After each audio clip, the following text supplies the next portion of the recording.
Bismillahirrahmanirrahim. Assalamualaikum warahmatullahi wabarakatuh. Jumpa kembali bersama saya Mas Odin ya. Insyaallah pada hari ini saya akan bagi-bagi kabar gembira buat teman-teman sekalian. Kemarin kita sudah bahas tentang buku Fikih Sport ya. Sebelumnya reviewnya nih bukunya. Hari ini saya mau unboxing. Ini saya baru beli apa ini? Anak panah ya, anak panah di online tadi. Alhamdulillah ada berapa biji nih? Satu tuh, wah, 7 ya, 7 biji. Packingnya satu-satu. Kita review saja nih anak panah yang baru saya dapatkan. Ini anak panah dulu sangat mahal ya harganya. Ini saya dapat anak panah harganya fiber ya, bahannya dapat saya harganya 9.700 apa ya. Ini cukup murah ya, satu mungkin murah ya.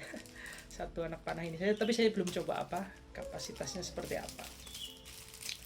Menarik ya ngomong-ngomong soal panah ini, kenapa saya beli anak panah ya, ingin memelihara saja supaya latihannya nggak mandek gitu. Oh ini panjang juga ya, lumayan, hampir berapa ini ya, berapa meter, mungkin 70 atau 80 meter 80 cm ya, 70 atau 80 cm. Ini bentuknya ya,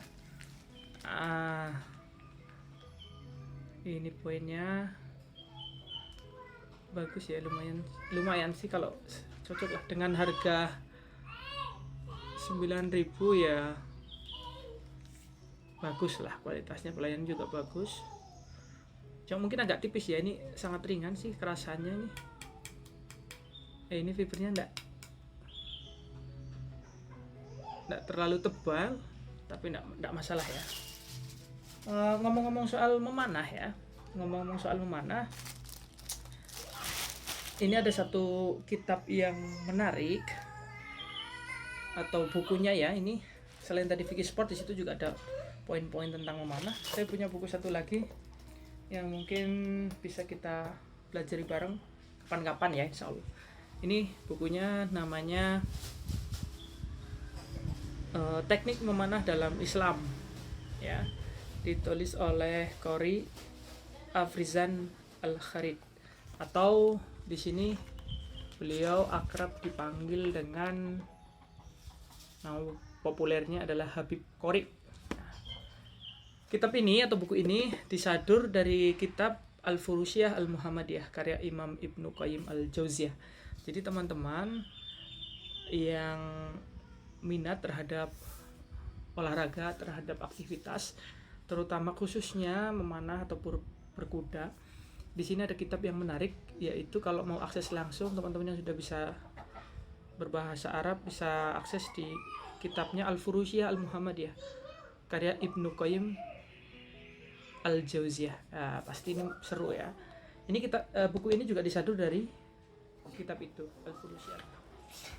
Jadi penulis buku ini beliau adalah Qori Afrizan Al-Kharid, atau nama populer beliau disebutkan di dalam buku ini, beliau adalah Habib Qori, atau nama lengkap beliau adalah Qori Afrizan bin Aidrus bin Husain Al-Kharid, lahir di Sumbawa 5 April 1986. Yang menarik daripada penulisan buku ini atau aktivitas memanah ini, di dalam kitab ini, di dalam buku ini, beliau itu ternyata ini ada di lampiran, tidak, ini sangat serius menulis buku ini. Beliau sampai mengambil sanad hadis di dalam memanah dan berkuda. Itu beliau mengambil sanad hadis nanti sampai ke Imam Asyuyuti. Nah, di sini ada syahadahnya ya. Beliau menuliskan bagaimana urutan guru-guru beliau sampai di Imam Asyuyuti. Beliau mengambil seluruh sanad hadis tentang keutamaan memanah dan berkuda yang dimuat dalam kitab Al-Jami' Al-Kabir, Al-Jami' As-Shaghir, dan kitab tafsir Ad-Dur Al-Mansur. Semuanya adalah karya Imam Al-Hafidz Jalaluddin Abdurrahman bin Abu Bakar As-Suyuti. Nah, ini kalau Imam As-Suyuti kita sangat familiar dengan nama-nama ini. Selain itu, beliau juga dalam penulisan ini mengambil sanad kitab Al-Furusiyah Al-Muhammadiyah dari nanti di sini mengambil ijazah sampai kepada Imam Ibnu Qayyim Al-Jauziyah. Nah, ini luar biasa, bahkan di dalam aktivitas olahraga kita seperti halnya memanah dan berkuda, itu bisa, kalau kita runtut, itu bisa kita dapatkan sanadnya atau ilmu-ilmu itu dari para guru dan ulama begitu. Nah, ini menarik. Wacana-wacana keislaman seperti ini mungkin perlu kita terus bahas supaya ada pandangan atau perspektif juga yang anak panah sangat menarik ya. Tetapi yang lebih menarik daripada kegiatan memanah itu ya, kenapa kemudian saya walaupun bukan atlet, bukan orang yang menekuni sekali di dalam aktivitas memanah, tetapi paling tidak karena saya pernah membaca ya di dalam sebuah buku, dikatakan begini. Dalam hadis yang diriwayatkan dari Uqbah bin Amir radhiyallahu anhu secara marfu, disebutkan, ini hadisnya, punya hadisnya, innallaha azza wa jalla yudkhilu bisahmil wahidi salasata nafaril jannah, rawahu Abu Dawud. Sesungguhnya Allah azza wa jalla memasukkan 3 golongan ke dalam surga sebab 1 anak panah. Hadis riwayat Abu Daud. Pada lanjutan hadis itu juga disebutkan,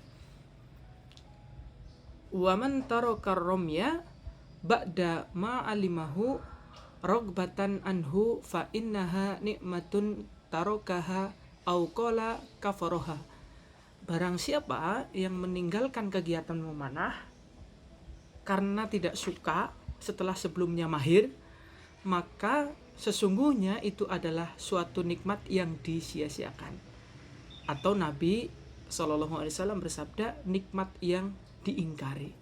Juga pada hadis yang lain ini tentang memanah juga menarik sekali ya, penjelasan hadis ini. Pada hadis yang lain juga diriwayatkan dari Uqbah bin Amir radhiyallahu anhu secara marfu, disebutkan, man alima ramya summa tarakahu falaisa minna au qad asa. Atau di riwayat yang lain, faqad asani.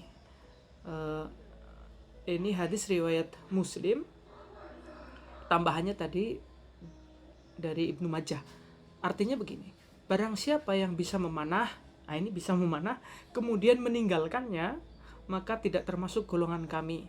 Atau Nabi SAW, maka ia telah bermaksiat. Hadis riwayat Muslim.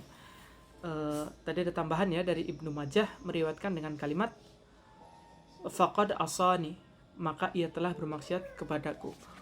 Wah, ini dalam sekali ya, bahwa orang yang dikatakan di sini, kalau orang yang awalnya bisa memanah kok meninggalkan itu, maka dia bukan termasuk golongan Nabi sallallahu alaihi wasallam. Golongan kami orang mukmin ya, orang muslim. Dan ia telah bermaksiat, Masya Allah ya.